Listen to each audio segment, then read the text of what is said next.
we say all that, and Berkey says that Vanna White will still be there. We say all that because we've come up with a segment that's kind of Wheel of Fortune-ish. The blank needs to solve blank. So this is very broad, very open-ended.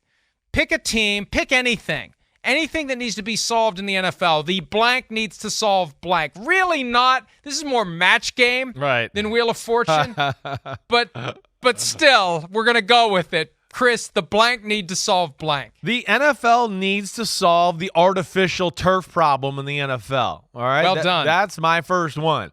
That needs to, man, I don't know if they've had any more of a hypocritical issue or thing, a thorn stuck in their side more than that one right there. As we know, and then, you talked about it, it sounds like the numbers were horrible this year as, the injury rate on artificial turf compared to grass. I think we know there's only really been 1 year where it was good, and that was 2 seasons ago, and that's why the NFL, clamored and made a big deal about it. But yes, I'm just so sick of hearing about player safety, and then the easiest thing to fix is the damn thing they're all running on. And then just the ultimate slap in the face, but by it's here we are, it's NFL athletes, we live in America. They voiced their displeasure with playing on the surface, but oh hey, a bunch of other people from other countries going to come in and play soccer, and we'll give them grass. Screw American NFL football player. Oh, German soccer player? Sure, no problem. Here's a nice grass field. Like, what the F is that crap? That is some BS right there. They got to fix that. Well, and look, plain and simple, on a day when everyone is going to bend over backwards to kiss the ass and or lick the boots of Stan Kroenke because his teams are winning championships. Hey, Stan, put grass at SoFi Stadium. You should have built SoFi Stadium so it has grass in it. And you know what? When it's time for the World Cup to come to town, Stan the man is going to be putting grass in that stadium to placate the FIFA overlords, because that's what it takes to host those games. Prime example of guys who have more money than God that don't want to spend it on protecting their investments and or taking care of the human beings who are their players. All right. He's got enough money to get me fired, too, so I better shut up. The Bills need to solve the Bengals and the Chiefs. That needs to happen in Buffalo. And it needs to happen soon because, and I know they don't like it when I say it, but it's not going to stop me from saying it.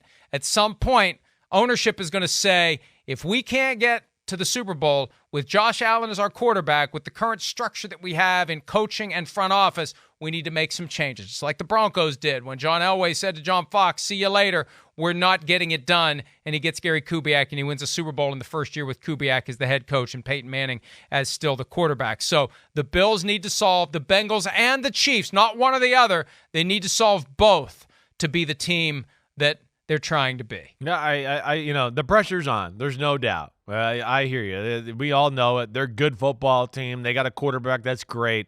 You're right. You're a little more on the put them on notice conversation than I am, right? And the one thing for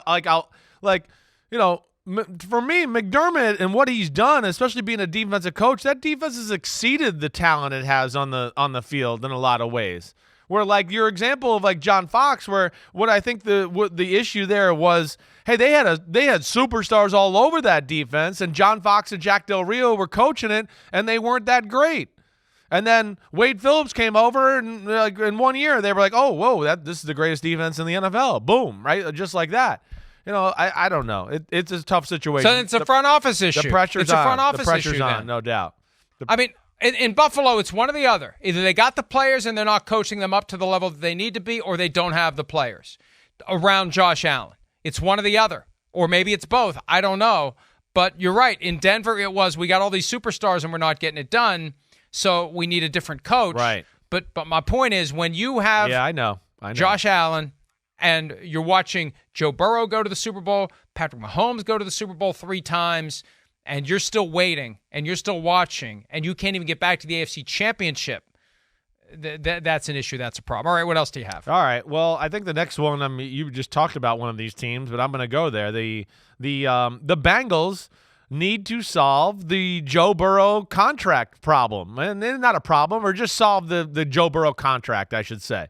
right? I think that's where I look at that. And I don't mean it as in like, oh no, something bad's going to happen, but for the reasons you just talked about. They got a team here that's set up to be in the Super Bowl window here for a while, I should say.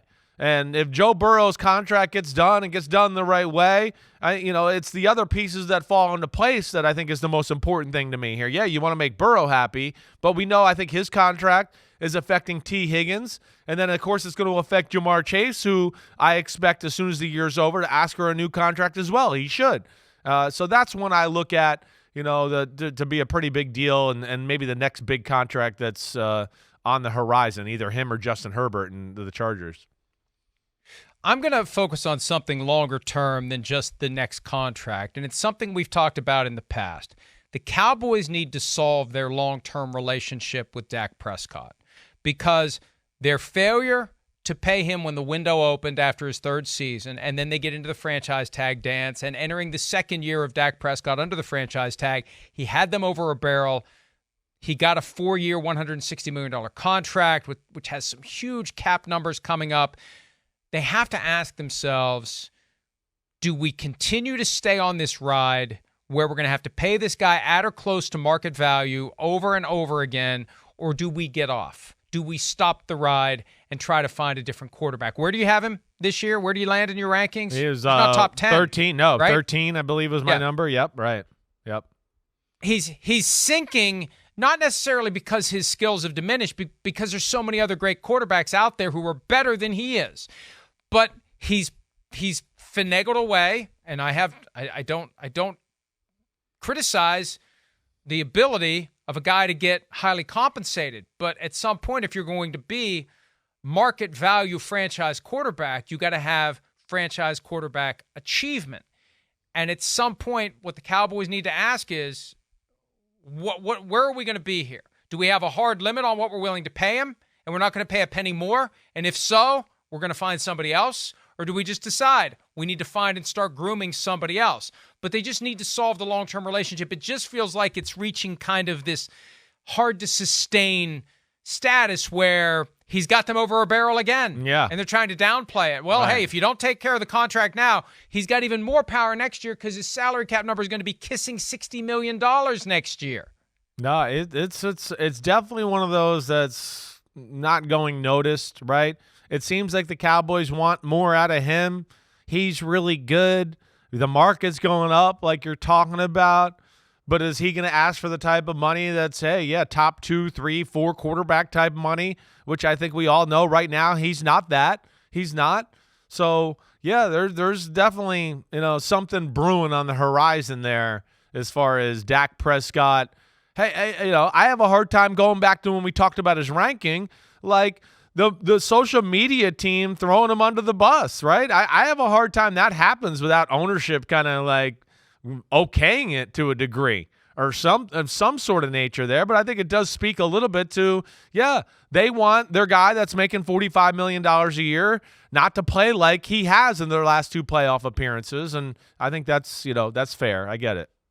Let me say this real quick, too, because I hear this all the time, that there's some sort of a firewall between the social media team and the team itself. Yeah. Whenever a guy gets cut and there's that social media post of, thank you, guy we just told to pack your stuff and leave, that drives me crazy. You're firing the guy. What are you thanking him for? You're telling him to leave. You're ending the relationship. And, of course, the reaction is, it's just the social media team. Look, it's the team. The team owns it. If the team doesn't like it, the social media team wouldn't be doing it. If the Cowboys didn't at some level endorse what they did when they threw Dak Prescott under the bus, they wouldn't have done it, or they would have fired the social media person who did it. And if that would have happened, we'd have heard about it. I agree. That's one of those tweets where I feel like it's like they go to the powers to be like, hey, we got to release something about the game and what happened. And, I could see Jerry being very blunt in that situation and go, just tell him Dak Prescott screwed the game up again. Something like that, right? Like, I could totally see that. So, but the Cowboys, the Dak relationship, definitely something to watch out for. That's kind of flying under the radar here over the next few months there, Mike. I'm with you on that one. Next one. All right, I'm going to go a little more big picture here again. Just the NFL needs to solve the scheduling process issue. Okay, that to me, it's an issue to me. Yes, and it goes back to player safety. But I would just think again, we're in a period here where we have enough of a time frame, and it's 32 teams, it's 17 games a year. Why can't we figure it out and finagle it some way to where we should never have anybody playing NFL football on less than 4 days rest? It's like should be like a 6-day minimum.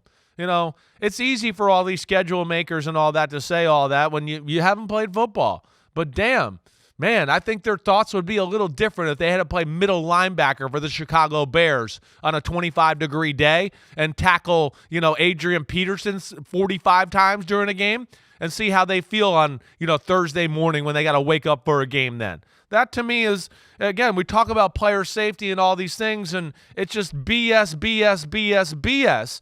And I'd like to find a way to spread these games out for the players. Yeah, and there's different ideas that get kicked around.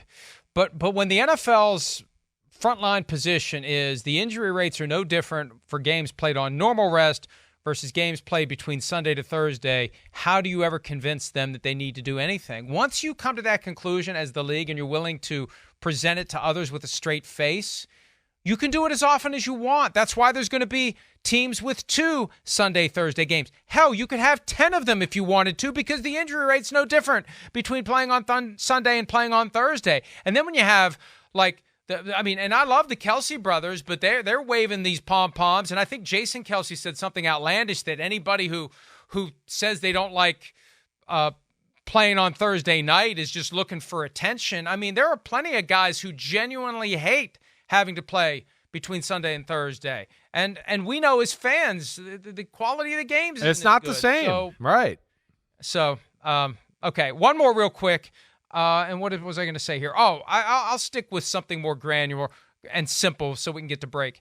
The 49ers need to figure out and need to solve, I guess, to stay true to the mission here. They need to solve their quarterback position once and for all. I mean, it feels like every year it is this, who's it going to be, who's it going to be, who's it going to be? And I think we wouldn't have it if Brock Purdy hadn't got injured in the NFC Championship, but still, here we are. Who's it going to be, who's it going to be, who's it going to be? Wouldn't it be great for the 49ers if they just had one guy that we knew every year was healthy, he's going to stay healthy like every other great quarterback, and he's the guy. Think of how good the 49ers could be if they could just solve that once and for all. Yeah, I'm with you there, Mike, and I'm hoping it gets solved for my buddy Kyle Shanahan. You know that I'm rooting for that, but it's been the issue with the team. They're damn good. They're well built. He's an awesome coach, but yeah, we know the quarterback position has let them down, and so it's could be the difference in them having won a Super Bowl or two maybe by now.